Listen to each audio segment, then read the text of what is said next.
wengine wanaotaka kuwa wagombea. Yaani huyo kiongozi na wao wanachama wataenda kwenye kura za maoni. Wanachama kwa ujumla wao kwenye mkutano mkuu, kama ni wakata, kama ni wajimbo, watapiga kura na kuamua. Kwa hakuna mtu anayezuiwa kuwa mgombea.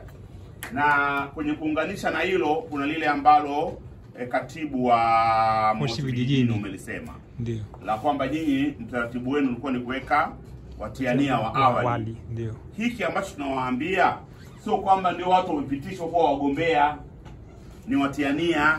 Ndio. Tunachotaka sisi ni kwamba itakapofika tarehe 31 mwezi Mei tuwe na watiania wa ubunge kwenye majimbo yote kuanzia mmoja na kuendelea.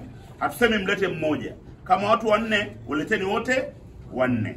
Baadaye si kura za maoni zitapigwa, tutapata mmoja. Ndio. Na hivyo kwenye kata. Tunachotaka ni kwamba yasitukute yaliotukuta kwenye uchaguzi wa serikali za mitaa.